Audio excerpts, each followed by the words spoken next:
craquement de la biscotte dans un appartement vide, ça a un côté rassurant.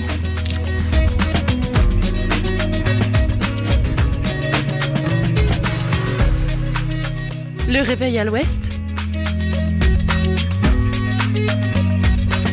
de 7h à 8h sur Westrack Radio.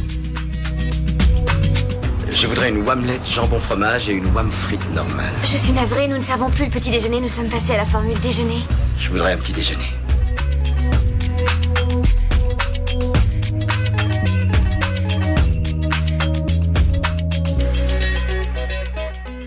Bonjour tout le monde, doux réveil à l'écoute de Westrack Radio. Il est 7h passé de 1 minute. Bienvenue dans le réveil à l'ouest. Aujourd'hui c'est une émission un peu spéciale car c'est la dernière matinale avant l'été. Celle qui clôture ma première saison avec vous sur Westrack Radio. Sachez que ça a été un réel plaisir de vous accompagner chaque matin à travers les ondes radiophoniques.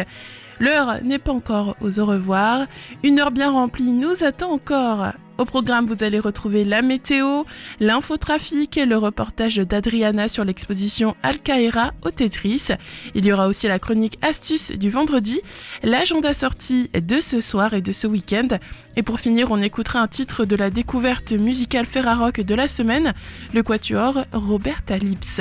Bon réveil tout le monde, on commence sans plus tarder avec les infos locales.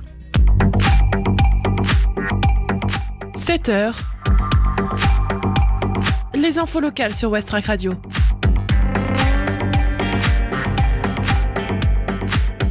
Le Havre, la caserne des pompiers de Dolmar ouvre au public. C'est l'un des événements du week-end au Havre. Demain, à Dolmar, le centre de secours et d'incendie du Havre Nord ouvre ses portes de 14h à 18h. Une occasion à ne pas manquer afin de découvrir l'univers des soldats du feu. Inauguré en juillet 2014, ce centre moderne remplace l'ancienne caserne Dumay d'Applemont, autrefois située au cœur de la ville du Havre. Il accueille aujourd'hui 67 sapeurs-pompiers professionnels, 30 pompiers volontaires ainsi qu'un personnel administratif. Tout au long de l'après-midi, plusieurs activités seront proposées pour petits et grands, à commencer par une visite guidée de la caserne, des démonstrations d'intervention, un parcours de fumée et une initiation aux gestes de premier secours. Des stands de vente de crêpes et de goodies seront également présents. Les plus jeunes intéressés par le métier auront l'occasion d'échanger avec les pompiers présents. Ceux-ci se tiendront à disposition pour répondre à toutes les questions sur le parcours à suivre. Il est possible de se former dès l'âge de 16 ans, puis de participer à des interventions à l'âge de 18 ans. L'entrée reste libre et gratuite pour tous.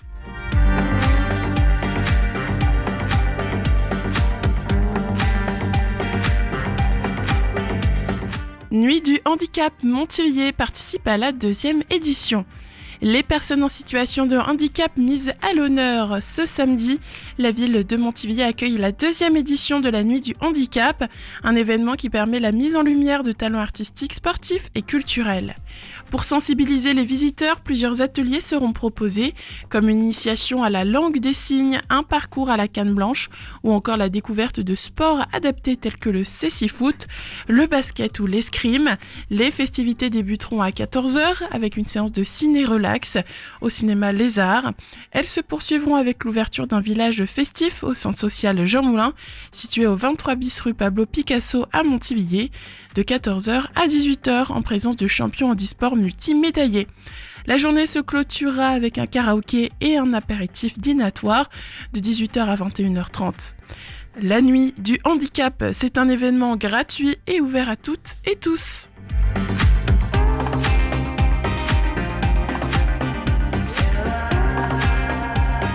Montivier, le collège Raymond Queneau, lauréat d'un concours vidéo international. Les membres d'un club du collège de Montivier ont obtenu le 2e prix du concours vidéo international Beson contre le sexisme dans la catégorie 11-15 ans.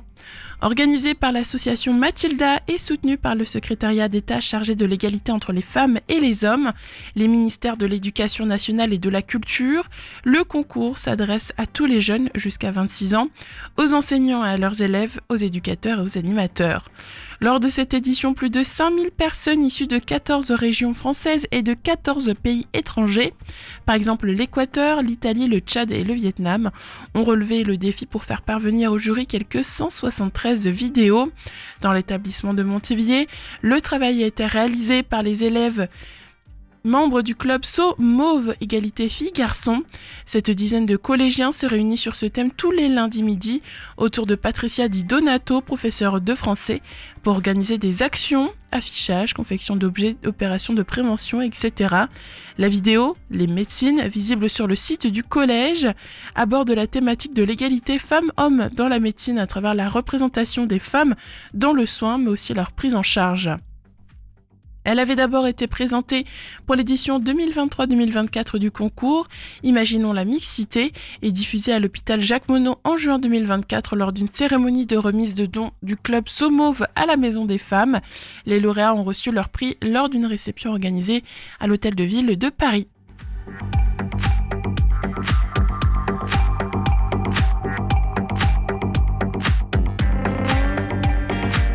Fécamp, l'association Aransor à la recherche de bénévoles pour ses vendredis électriques.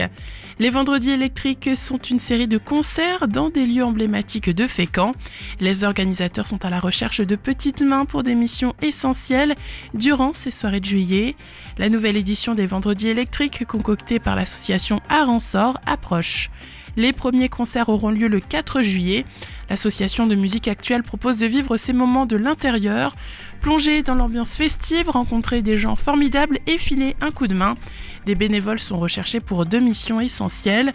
Le bar, service de boissons, réapprovisionnement, bonne humeur et énergie bienvenue. L'accueil, recevoir le public, donner les infos, orienter, distribuer les programmes. Le festival se déroulera à la Mature le 4 juillet, au Petit Parc le 11, dans la cour de la mairie le 18 et au Cap Fagné le 25. Le festival sera également lié au rendez-vous Musique et Vent le samedi 5 juillet. Il est possible de s'inscrire en tant que bénévole pour une ou plusieurs soirées.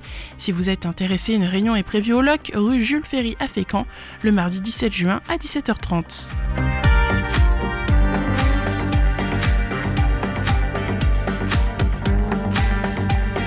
Et enfin, rugby, menacé par la faillite, le HAC demande à repartir en Fédéral 2. Confronté à une baisse considérable de budget suite au départ de son ex-président Olivier Doutrelau, le HAC a demandé à repartir en Fédéral 2 la saison prochaine. Un choix douloureux, mais effectué dans le but d'éviter tout risque de faillite financière, justifie l'un de ses dirigeants. Des mots faisant écho aux divisions internes qui ont pu fracturer le club ces dernières années, jusqu'à déboucher sur la démission d'Olivier Doutrelau. Le départ de l'homme d'affaires au réseau très fourni aura inévitablement engendré le retrait de plusieurs partenaires du club doyen, lequel devra faire face à une diminution de moitié de son budget, de 1,2 million d'euros à 600 000 euros. Reste à savoir maintenant si la Fédération française de rugby validera la requête du HAC de repartir en Fédéral 2, et si Jérôme Dunet, dont le retour au club était évoqué pour remplacer Valise Ordila à la tête de l'équipe première, acceptera de relever le défi dans une division autre que la Fédéral 1. À défaut, les dirigeants havrés devraient s'orienter vers une solution interne en s'appuyant sur des hommes déjà présents au sein du staff.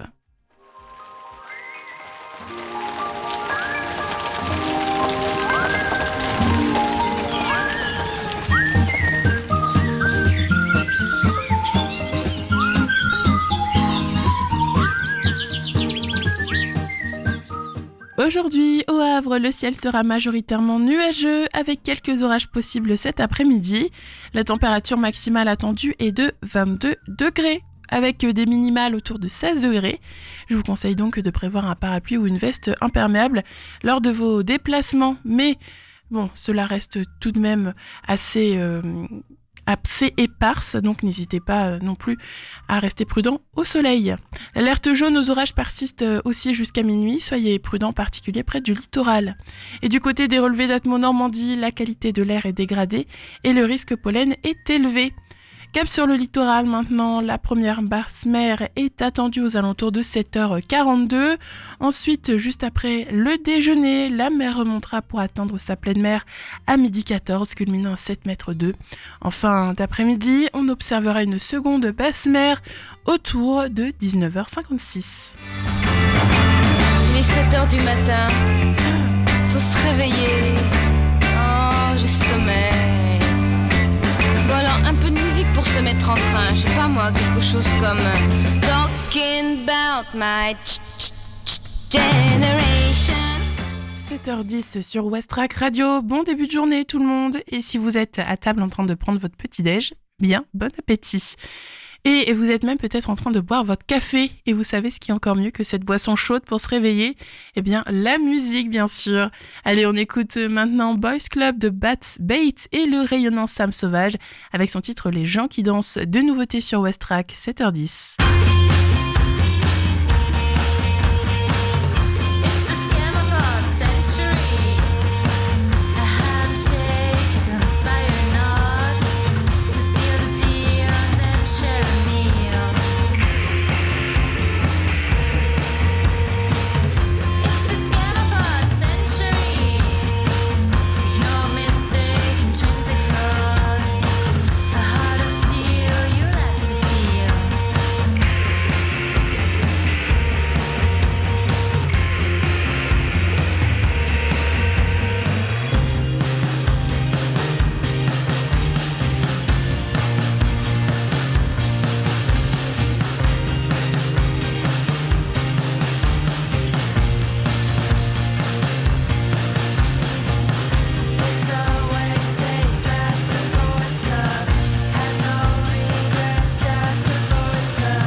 Pressés dans le métro, qui se bousculent dans les rames. Les gens qui fument au bistrot, aux fumées aériennes dont se plaignent les vieilles dames. Y a les gens qui crient, tout le temps. Ceux qui sourient, de temps en temps. Et y a les gens qui dansent, partout, et n'importe comment. J'adore.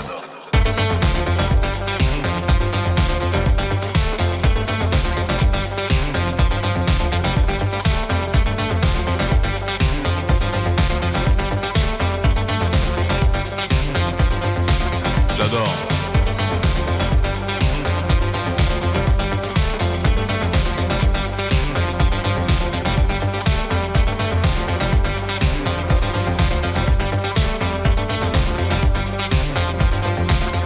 gens qui s'aiment, puis qui s'aiment plus. Les gens qui doutent, et ceux qui redoutent. Les gens qui se perdent, ou qui savent plus. Des gens qui s'emmerdent, qui se traînent le cul. Y a les gens qui se taisent, qui n'ont pas les mots. Les gens qui pèsent, ce qu'on entend à la radio. Et y a les gens qui dansent, partout, et n'importe quand. N'importe quand. J'adore.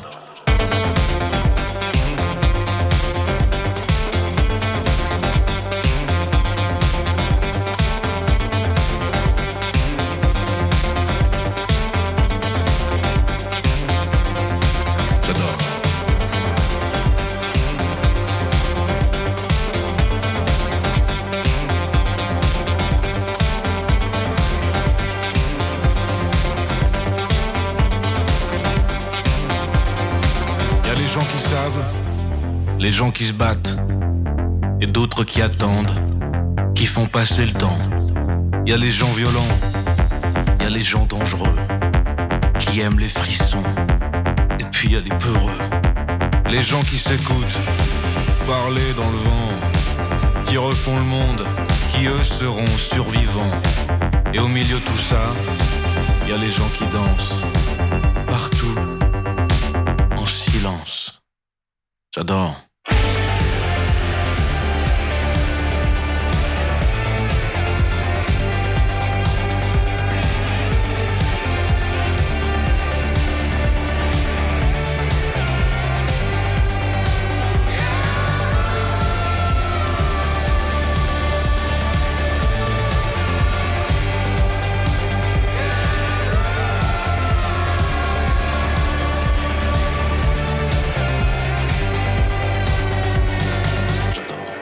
Sam Sauvage sur Westrack, bon réveil, il est 7h17. On passe maintenant à l'infotrafic.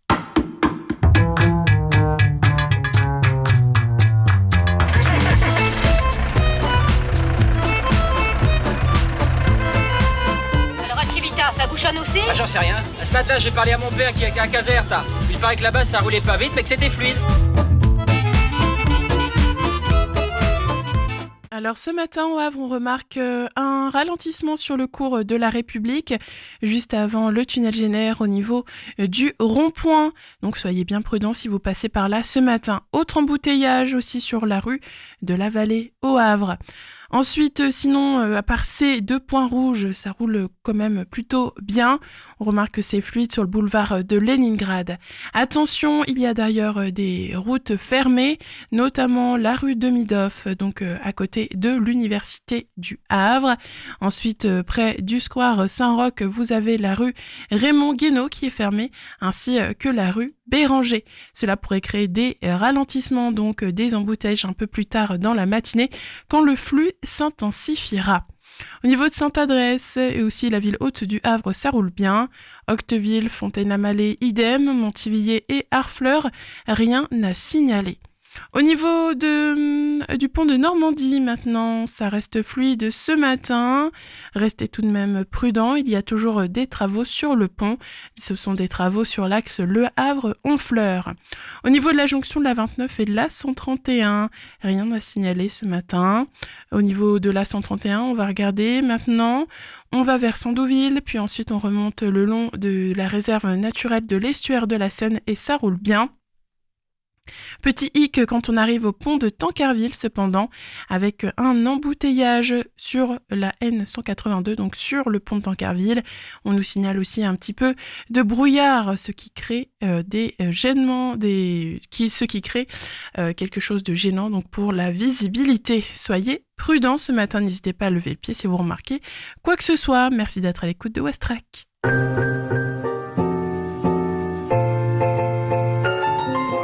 De ce matinée sur Westrack Radio, il est actuellement 7h19, presque 7h20. Je laisse maintenant ma place à Adriana pour le reportage de la matinale. Bonjour Flora Elie, bonjour Jérémy Charbeau, vous êtes tous les deux photographes. Tous les deux, vous allez nous parler de l'exposition photo que vous présentez au Tetris du 12 juin au 12 juillet. Ça s'appelle Al Kahira, le Caire, la victorieuse. Et vous avez votre vernissage le 12 juin justement à 19h30. Merci d'être sur Westrack. Merci. Alors vous êtes tous les deux du Havre. Comment est né ce travail à deux ? En fait, comment vous vous retrouvez deux Havrais au Caire ensemble ? Alors on n'y a pas été en même temps. Jérémy, tu me corriges si je dis des bêtises, c'était en 2009. Ouais, c'est il y a longtemps. Et j'ai vécu 2 ans au Caire en fait, entre 2021 et 2023. Et on s'est rencontrés à mon retour. Et puis on est devenus copains. Et on fait partie de la même agence photo, en Sluka aussi. Et puis voilà, de notre amitié est né ce projet commun de ce regard croisé sur une ville qu'on a tous les deux côtoyée. Flora, est-ce que vous pouvez nous parler de justement ce moment où vous avez vécu au Caire ? Qu'est-ce qui vous a emporté là-bas ? Alors moi, à la base, j'étais partie pour 1 mois de vacances et je suis restée 2 ans. En fait, j'allais voir simplement une copine qui y vivait et puis je suis un peu tombée sous le charme de la ville, du pays et ayant pas spécialement grand-chose à faire en France, j'ai décidé de rester là-bas. Et vous, Jérémy, à ce moment-là, en 2009, qu'est-ce qui vous apporte à aller là-bas ? Moi, j'ai eu l'occasion d'y aller parce que j'avais un ami qui habitait là-bas mais qui bossait pour une entreprise. J'avais déjà fait pas mal de photos sur Tanger au Maroc et je m'étais dit que ça aurait été sympa de continuer des séries photographiques sur le Moyen-Orient. Moi j'aime bien prendre les gens quand ils rêvent un peu dans leur espace. J'avais commencé ça à Tanger. C'est très vibrant, il y a beaucoup de monde. Du coup, j'ai essayé de détacher des personnes un peu du chaos de la citadine, de la ville. Du coup, je suis resté moi que 1 mois. J'ai beaucoup bougé, surtout que vous êtes vite perdu avec le langage. Et je me repérais beaucoup grâce au métro, parce que c'est énorme. C'est entouré de désert quand même. Il y a le Nil, enfin il y a beaucoup d'éléments qui sont déjà photographiquement très intéressants. C'est pas la vie qu'on mène ici spécialement. Du coup, il y a un mélange de modernité, d'ancienneté et de tradition qui sont très intéressantes à prendre. Donc on s'est bien retrouvé avec Flora là-dessus. Mais justement, est-ce que vous pouvez nous parler un petit peu du fil conducteur peut-être qu'aurait cette exposition ou qu'est-ce que vous avez voulu raconter du Caire à travers ces photos ? Déjà, il y a beaucoup, c'est exclusivement sur la vie locale. Enfin, nous, on n'est pas spécialement intéressés. Enfin, en tout cas, dans l'exposition, vous n'allez pas retrouver les monuments. Il n'y a pas de pyramide, il n'y a pas de temple, il n'y a pas tout ça. On est vraiment concentré sur la vie des gens normaux tous les jours. Peut-être plus particulièrement pour classe populaire quand même. Et les gens qu'on voit en fait dans la rue, qui cheminent dans la ville la nuit, le jour. Parce que c'est une ville qui est grouillante en fait. Enfin, tout le temps, H24 Et voilà, donc après sur les travailleurs, sur les gens qui... Il y a pas mal d'intérieurs intéressants aussi, sur les ateliers. On a quelques photos d'ateliers. Ouais. Je sais que toi, Flora, t'aimes bien aussi aller dans les endroits comme ça. Oui, c'est plus le peuple qui nous intéressait, ce qui nous intéresse effectivement dans le texte. On a, je pense, rien fait de nouveau non plus, mais on n'a pas essayé de tomber non plus dans des clichés... trop touristique. Et puis on a une certaine culture photographique aussi, je pense, avec Flora, qui nous permettent de nous détacher de ça, quoi. Et d'essayer de créer quelque chose de nouveau sans se permettre non plus de dire qu'on fait quelque chose de complètement nouveau. Mais j'ai eu l'impression que tous les deux, vous avez voulu travailler l'obscurité, la nuit du Caire, ça semblait important. Vous avez tous les deux des photos dans ce domaine-là. Est-ce qu'on les retrouve dans l'exposition ? Oui, tout à fait. C'est ce que j'allais dire. On est aussi assez attirés l'un comme l'autre par les petits coins sombres. Et c'est vrai que le Caire, c'est des endroits qui sont très peu éclairés. Enfin voilà, il y a tout un mystère. Alors, je pense que naturellement, évidemment, on ne se connaissait pas à l'époque, donc c'est venu chacun, de nous en fait, mais d'aller explorer un peu ces endroits, ces sentiments, ces ambiances. Ouais, les ambiances de nuit. Et puis on a fait un peu 2 univers. Il y a un univers un peu plus de jour, mais qui reste assez ambiance mat. On n'aime pas trop les couleurs pop, je pense tous les deux. Même s'il y a beaucoup de réverbères et de couleurs, ça reste toujours un univers assez cinématographique, déjà je trouve. Il y a des lampadaires avec des lumières tungstène un peu incroyables que nous on a remplacées dans nos pays européens avec des lumières assez blanches. Du coup ça a créé tout de suite une ambiance très intéressante de nuit et de jour. C'est vrai qu'on a pris aussi pas mal de photos d'intérieur. Du coup ça crée tout de suite ce côté un peu intimiste et sombre, quoi, qui se mélange bien avec nos photos de nuit aussi. Hyper concrètement, comment vous avez fait pour choisir les photos ? Est-ce que c'est l'un d'abord qui a montré à l'autre en disant t'en penses quoi ? Ah oui, on pourrait faire une exposition. Comment c'est né ? On a chacun en fait fait une sélection, chacun de notre côté. En gros, moi j'aime cette photo là. On a tout mis à plat.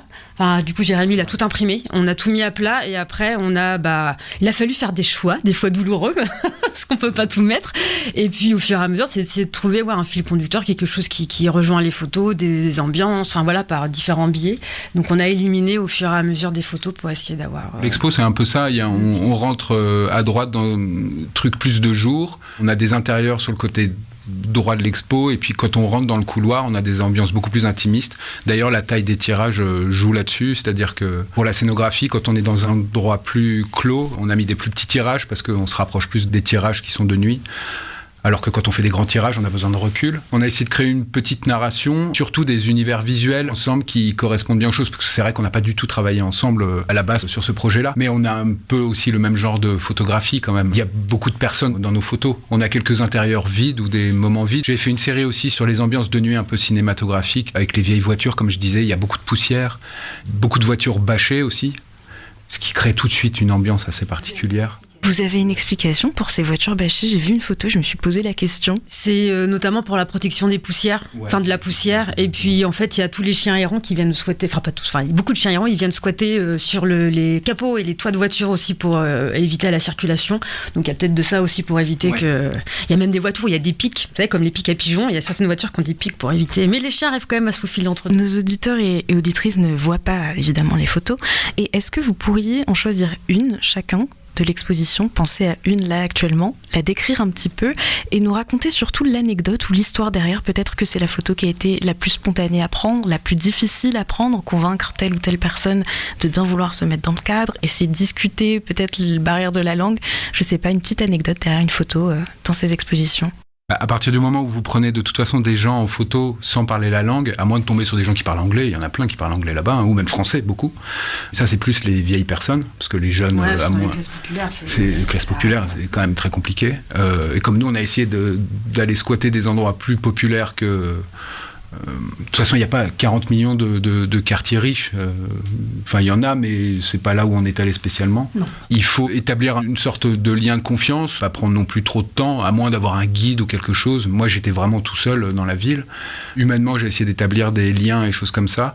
Moi, une des photos qui me reste en tête, j'étais dans le Caire islamique et je me suis fait jeter, c'est un peu bête, mais j'ai fait une photo très rapide dans un atelier avec les gamins qui bossent là, je pense qu'ils bossaient de l'acier, je sais plus, tout de suite, le patron m'a voulu me dégager, mais j'avais quand même réussi à faire la photo. Ça paraît un peu banal, mais avoir de l'humilité, prendre son temps, et ça dépend, encore une fois, des quartiers et comment vous abordez les gens, bien évidemment. Et pour Flora, je pense que c'est encore en plus différent, sans vouloir tomber dans le cliché, mais en plus, c'était une femme, donc...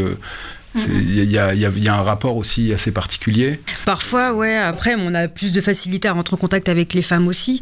Mais après, les Égyptiens, ils sont quand même, on va dire, globalement, des gens très théâtraux, très drôles, très accueillants, beaucoup ri pendant 2 ans. Celle qui me viendrait le plus, c'est la photo de la fanous. La fanous, c'est une lampe traditionnelle que les gens utilisent pendant le ramadan. Donc, il y en a des toutes petites, il y en a des très grosses, il y en a dans les parcs, il y en a accrochées un peu partout. Et en fait, il y a une photo où il y a cette fanous illuminée qui est dans un parking. Donc, on voit qu'il y a des amas de vêtements un peu partout, etc. Et en fait, cette photo-là, je l'aime beaucoup parce que c'est un quartier qui s'appelle Dohi. Dohi, ça devient un quartier un peu, on va dire, middle class. C'est un quartier qui est en train d'être, on va dire, de moins en moins populaire. En passant, donc, je vois cette fanous, cette lumière qui m'attire l'œil. Et en fait, c'était dans le parking souterrain d'un immeuble. Et je me dis, je vais quand même aller demander si je peux faire une photo, mais j'étais un peu sûre de me faire jeter. Et en fait, quand je suis arrivée, il y avait une dame qui aidait une femme qui était rentrée avec sa voiture à décharger les courses, etc. Donc je pose la question, est-ce que je peux prendre en photo? Oui, vas-y. Donc très bien, je fais mes petites photos. Et quand j'ai terminé, en fait, on était du coup pendant le ramadan et ça tombait au moment de l'iftar, donc la rupture du jeûne, qui vit dans un parking, ce qui arrive très fréquemment en fait en Égypte pour des gens qui sont issus de la classe pauvre, en fait, et là je parle littéralement d'une petite pièce de quelques mètres carrés avec un toit en sous-pente, des ouvertures où ils se prennent les pots d'échappement en permanence. Et en fait, je me suis retrouvée à prendre de l'iftar avec eux. Ils étaient en train de commencer à manger. On m'a offert faire du lait avec des dattes, et puis après à partager du riz. Et puis en fait, je me suis retrouvée à rester 2 heures avec eux parce qu'il y avait parmi les 3 enfants le petit garçon Ahmed qui parlait un peu anglais. Je suis repartie de là toute chamboulée. Un super moment d'échange et puis vraiment typique de l'hospitalité égyptienne qu'on peut avoir en fait. Et que même au-delà de la barrière de la langue, il y a ce truc d'être super heureux d'échanger avec des étrangers. Et c'est vrai qu'en fait, quand on voit cette photo, juste cette fanousse illuminée dans un parking, on peut pas s'imaginer tout ce qu'il y a derrière, quoi. Vous en parlez encore avec des étoiles dans les yeux. Et Flora Elie, en 2024, vous aviez déjà fait une exposition photographique à propos du Caire. Ça s'appelait Eloum El Dounia, c'était à Fécamp. Eloum El Dounia, ça veut dire la mer du monde en arabe. C'est le surnom que l'on donne à ce pays. Quel est votre rapport aujourd'hui avec l'Égypte ? C'est mon pays de cœur, ça c'est sûr. J'ai enfin pu y retourner en mars 2025. Ça faisait 2 ans que j'avais pas remis les pieds. Oui, c'est toujours quelque chose. C'est un pays auquel je resterai attachée, évidemment. Ouais. Et Jérémy, est-ce qu'on peut vous demander à vous aussi quel est votre rapport avec ce pays, puisque maintenant ces photos en 2009, ça commence à faire plusieurs années. Ouais. Mais faire une exposition aujourd'hui... Moi, en plus, c'était avant la Révolution, donc je pense qu'il s'est passé pas mal de choses entre-temps. Moi, j'ai continué plus sur Tanger. Peut-être par praticité aussi, par flemme, pas par flemme du tout, mais j'avais un lien avec Tanger aussi qui était très fort, comme Flora avec le Caire ou l'Égypte en général. Donc moi, je suis allé 5-6 fois à Tanger, parce que j'avais la possibilité d'y aller logistiquement aussi, c'était très pratique. Et puis j'ai établi aussi des liens avec des gens là-bas, comme Flora aussi au Caire. Et surtout, moi, j'ai décidé de voyager un peu moins là sur mon travail photographique, donc je travaille plus localement. Maintenant. J'ai signé dans une maison d'édition parisienne pour sortir un livre sur le quartier Saint-François, La Furie et la foi. Et du coup, j'ai pas mal côtoyé les pêcheurs et le monde maritime. Je me suis fait ami avec pas mal de gens. Et j'ai trouvé l'île je l'appelle l'île Saint-François parce que c'est un côté un peu autarcique. Et donc, j'ai travaillé durant 3 ans là-dessus. Mais ça n'empêche qu'on en a parlé avec Flora. Si elle y retourne, j'y retournerai bien déjà pour voir l'état de la ville. Après la Révolution, je pense que ça a énormément changé. Moi, en 2009, il y avait encore Moubarak, il y avait encore des statues de lui. Même architecturalement, c'est pas du tout la même chose. J'ai sûrement pris des choses qui n'existent plus. Ah oui, ça c'est sûr. De toute façon, même moi, je vois la vitesse à laquelle la vie change. Le dictateur, là, Sissi, c'est une vraie tornade. Il détruit beaucoup de quartiers historiques. C'est un peu une catastrophe. Et je sais pas si j'aurais eu peut-être la même tranquillité aussi. Je me rends pas compte. Ça n'a jamais été simple, mais politiquement, le peuple égyptien a pris très cher aussi après la Révolution, quand même, au niveau des droits. Pas mal de mecs sont morts pendant les manifs. Denis Dailleux a fait un super livre là-dessus, d'ailleurs. Martyrs de la Révolution, super photographe, Denis Dailleux, d'ailleurs, qu'on aime beaucoup tous les deux, et qui a fait un super travail là-dessus, où il y a un texte qui parle de la perte, les parents parlent de la perte de leurs enfants. Oui, c'est ça, en fait, il est allé voir les familles de martyrs. Il était accompagné d'un ami égyptien qui, du coup, s'occupait de la traduction, qui s'occupait de discuter avec la famille. Et puis après, Denis Dailleux lui prenait, du coup, la photo des parents, ou peut-être d'un objet, ou de quelque chose. Parce que, voilà, faut savoir qu'en Égypte, en général, quand il y a un décès, souvent, ou des jeunes, on retrouve des bannières, en fait, dans les rues, il y a ce truc de l'image aussi beaucoup. Donc, il y a des familles qui ont la tasse avec la photo de l'enfant, ou il y a les bannières, il y a ce genre de choses, en fait. Donc, il a fait un super travail là-dessus. Parce qu'il y était, en fait, pendant la Révolution, mais il n'a pas pris de photos. Et donc, ça a été son devoir pour lui, un peu de mémoire. Ce que j'entends personnellement surtout, c'est que possibilité d'une 3e exposition après un futur voyage à 2 cette fois, ça peut aussi changer. Vous dites pas oui, vous dites pas non. Si, carrément, mais ce qui serait intéressant, c'est que justement, on travaille à 2 là-dessus et qu'on s'en empare. Moi, j'y retourne en octobre. Tu retournes en octobre. Les propositions sont lancées. Merci à tous les deux d'avoir été sur Westrack. On rappelle que vous exposez des photos du Caire au Tetris. Ça s'appelle Al-Kahira, le Caire, la victorieuse. C'est à découvrir gratuitement du mardi au samedi de 10h à 18h. Vernissage le 12 juin à 19h30 et fin d'expo le 12 juillet. Merci beaucoup. Merci beaucoup.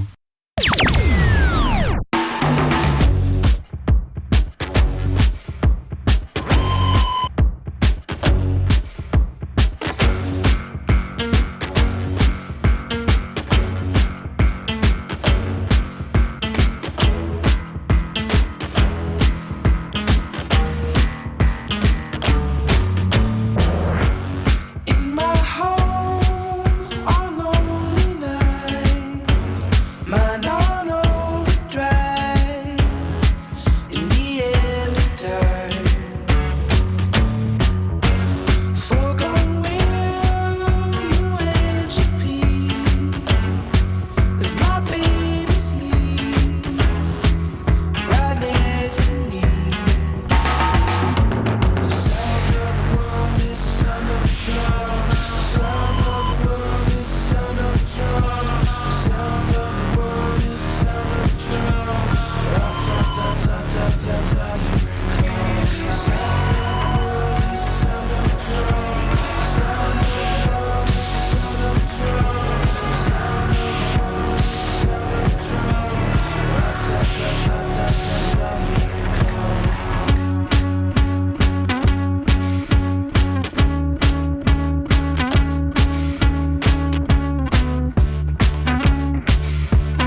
d'entendre vos Ratata à l'instant sur Westrack. Merci de votre fidélité.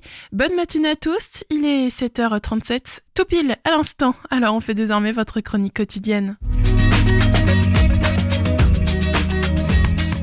C'est le réveil à l'ouest. Je voudrais un petit déjeuner. Vous n'en aurez pas en un surplus. Oui, vous venez de le dire. Aujourd'hui, dans cette chronique astuce du vendredi, on va voir comment bien se protéger du soleil. Car oui, l'été arrive et il est donc important de rester vigilant. Le rayonnement du soleil est le plus intense pendant l'été, d'où des risques accrus de coups de soleil, désagréables, voire dangereux, mais aussi à plus long terme de cancer de la peau. Adoptez donc les bons réflexes pour profiter des beaux jours sans prendre de risques. Déjà, évitez de vous exposer entre midi et 16h et 10h et 14h si vous êtes en outre-mer, si vous partez par exemple en voyage là-bas. Portez des vêtements légers et couvrants, un chapeau à bord large et des lunettes de soleil avec filtre anti-UV. Appliquez généreusement de la crème solaire toutes les 2 heures, renouvelée en cas de baignade après une activité physique intense ou en cas de transpiration abondante. Vérifiez si vos traitements médicaux sont compatibles avec une exposition au soleil. Les jeunes enfants ne doivent pas être exposés au soleil, couvrez-les même à l'ombre. En règle générale, favorisez les activités à l'ombre pour tous. Faites attention à la réverbération sur les surfaces claires comme le sable, l'eau ou la neige. Les enfants et adolescents ont la peau fine et un système pigmentaire immature. Privilégiez un produit solaire avec un indice élevé. Rappelez-vous que tous les types de peau ont besoin d'être protégés.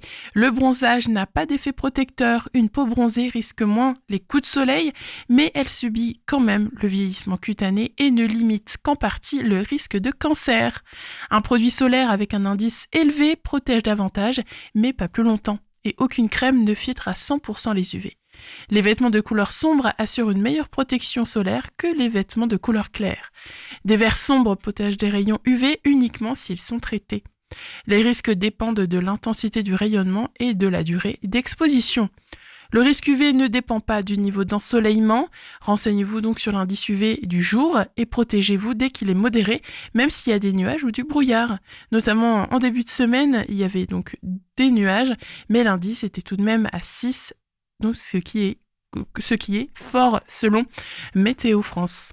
De courtes expositions au soleil suffisent pour que le corps produise la vitamine D dont il a besoin. Donc n'hésitez pas à vous mettre un petit peu au soleil, mais pas trop longtemps, et privilégiez l'ombre. Et puis en cas de coup de soleil, cessez immédiatement l'exposition. Rafraîchissez la zone brûlée avec de l'eau du robinet entre 15 degrés et 25 degrés jusqu'à disparition totale de la couleur et de la douleur.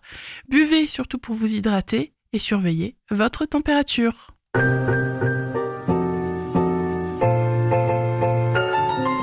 Dans quelques minutes, on fera un tour d'horizon des infos locales de la région havraise. Et avant, on écoute Driver de la Suisse, Soccer Mommy, 7h40. Vous êtes bien sûr Westrack, haut-parleur des Havrais et des Havraises.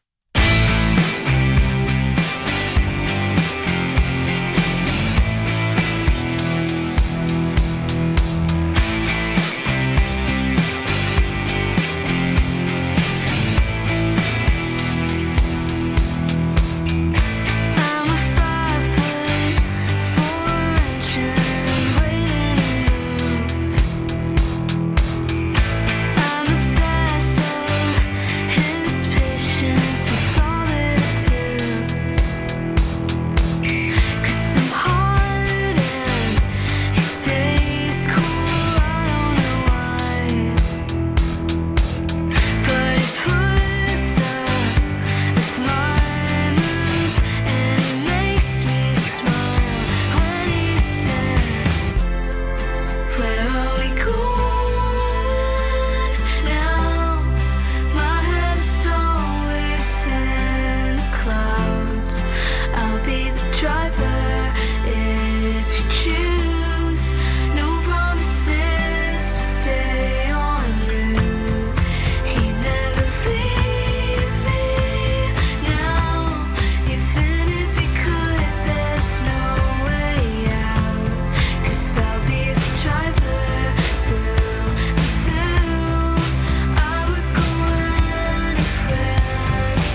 Les infos locales sur Westrack.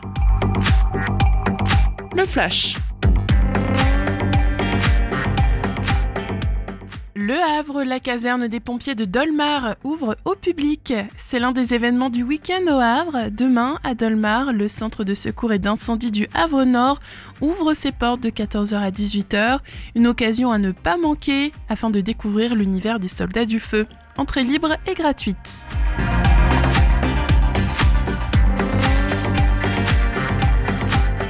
Nuit du handicap, Montivilliers participe à la 2e édition.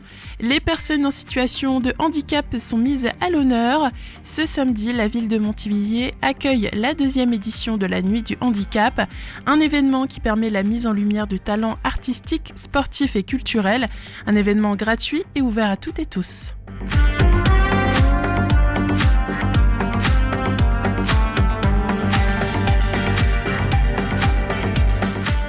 Montivilliers, le collège Raymond Queneau, lauréat d'un concours vidéo international. Les membres du club Saumauve, égalité filles-garçons du collège de Montivilliers, ont obtenu le 2e prix du concours vidéo international Beson contre le sexisme dans la catégorie 11-15 ans, face à plus de 170 autres vidéos venues de toute la France et de l'étranger.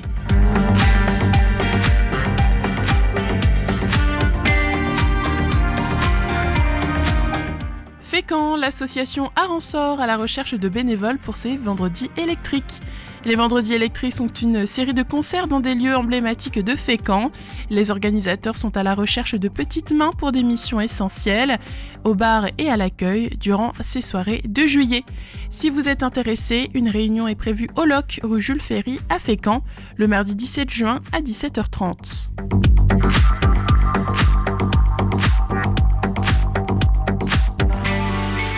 Et enfin, rugby, menacé par la faillite, le HAC demande à repartir en Fédéral 2.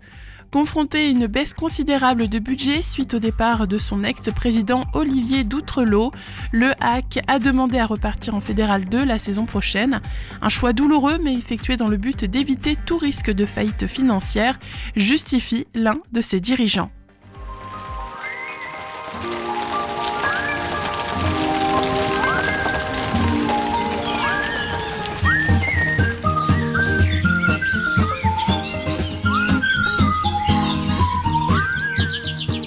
Ce vendredi, au Havre, le ciel restera généralement bleu, avec quelques averses possibles, quelques orages susceptibles de se manifester dans l'après-midi.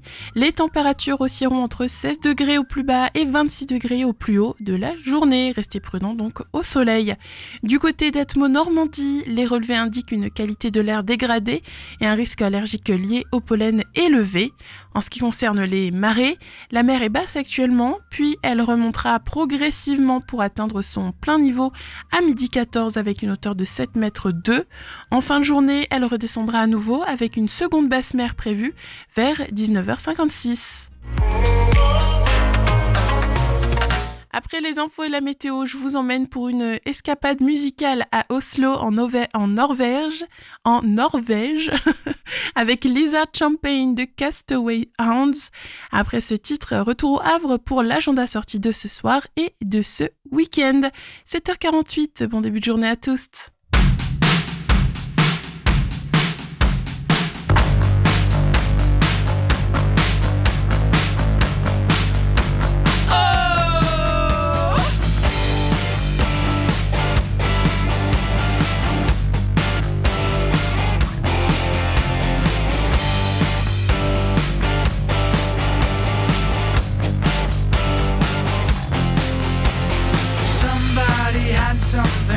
Somebody said I should probably try something.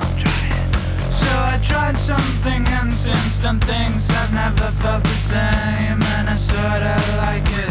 Oh baby, please swallow it.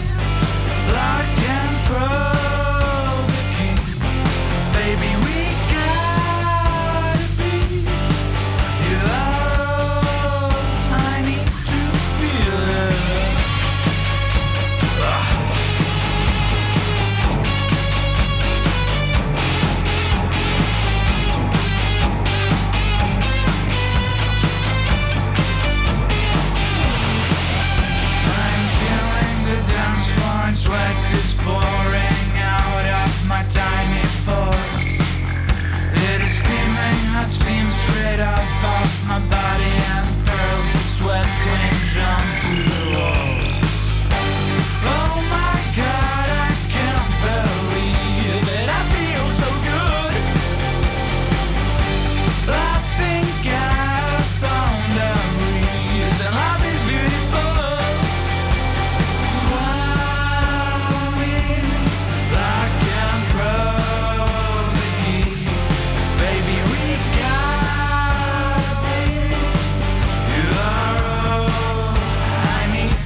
trouve que le craquement de la biscotte dans un appartement vide,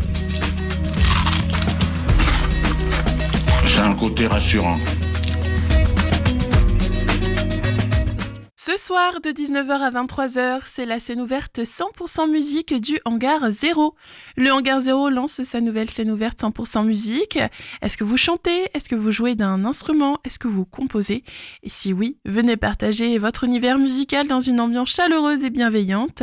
Programme de la soirée, à 19h, accueil et ambiance musicale, à 20h30, de 20h30 à 21h15, concert d'ouverture live. Il y aura une pause de 15 minutes et ensuite de 21h30 à 23h, scène ouverte, place aux musiciennes et musiciens. Pour les artistes, inscrivez-vous sur place dès 19h si vous souhaitez passer sur scène. Et puis bien sûr, pas besoin de monter sur scène pour profiter de la musique. Vous pouvez tout simplement venir écouter, découvrir des talents locaux et passer une belle soirée musicale entre amis, voisins, voisines ou en famille. Bar et petite restauration sur place. Et puis tout ce week-end, c'est le festival du Polar à la plage. Le festival a vu le jour en 2002. L'association organise sa 22e édition. La version 2024 a honoré ses promesses avec un public nombreux de lecteurs fervents, spécialistes ou non de littérature noire et policière. L'association Les Encres Noires reconduit son projet de festival à la plage pour 2025. Cette année, ils accueillent entre autres Roxane Bouchard, une auteure québécoise, mais également Judith Wihart, native du Havre. Ce week-end, samedi et dimanche, rendez-vous est pris sur le front de mer. Au programme, dédicaces par les auteurs présents, conférences dans le bus, lecture théâtralisée par la compagnie du Suroît, théâtre de rue par l'oreille arrachée et slam inspiré du polar avec Éric Leville.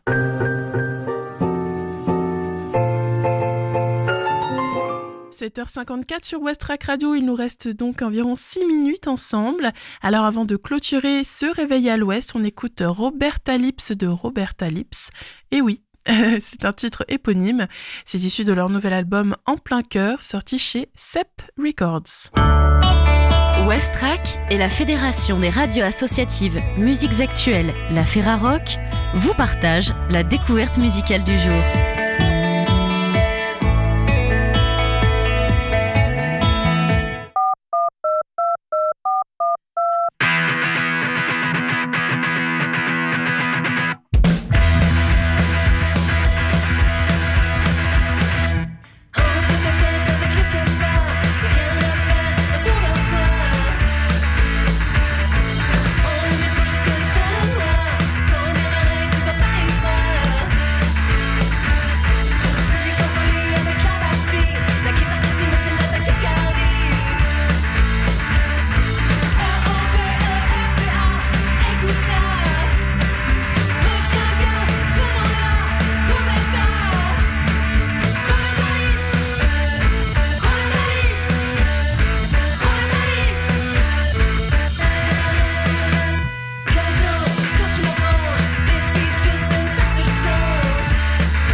Roberta Lips, merci d'être toujours fidèle à Westrack Radio. Et voilà, c'est l'heure, votre matinale touche à sa fin. Et bonne nouvelle, c'était peut-être la dernière de la saison, mais le Réveil à l'Ouest, ça revient en septembre. Ce sera peut-être à un autre horaire, peut-être un peu plus tard. Rien n'est encore sûr, mais ça revient, ça c'est certain. Plus d'informations sont donc à venir sur nos réseaux sociaux Westrack Radio, n'hésitez pas à nous suivre. En tout cas, je souhaitais vous remercier, chères auditrices et auditeurs, pour cette belle saison radiophonique qu'on a passée ensemble. Certes, le réveil a pu être compliqué certains matins, mais la passion de la radio et le fait de savoir que j'allais vous retrouver me motivaient plus que tout. J'espère que cette formule de la matinale vous a plu, en tout cas autant qu'à moi. Vous m'entendrez cet été sur Westrack Radio quand même, mais plus dès 7h du matin. D'ailleurs, je reviens cet après-midi de 14h à 17h et dans quelques minutes, il y aura le flash national et international, puis Adriana jusqu'à midi. Allez, on termine ce réveil à l'Ouest avec un coup de cœur musical que j'ai découvert grâce à Westrack. C'est Sous mon bob de Philippe Catherine. C'était Margot. À très vite. Il est 7h58. Bibi maman, sous mon bob. Sous mon bob.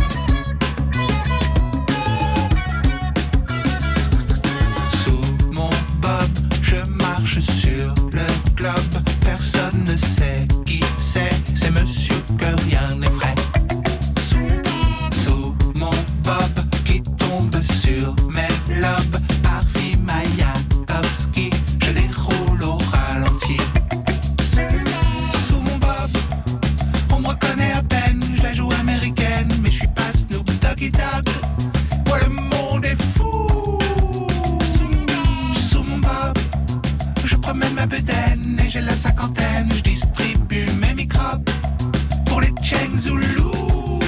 Fou, fou de vous, fou de nous, fou de toi, fou de moi, Fujita, foudroyé, fou moi le camp, fou Yanal, fou Tuna, fou Lardior. Fouquet brûle. Fou de vous, fou de nous, fou de toi, fou de moi, Fujita, foudroyé, fou moi le camp, fou Yanal, fou Tuna, fou Lardior. Fouquet brûle. Sous mon bob, y a pas besoin, je gobe, je rêve d'un collage, un chien sur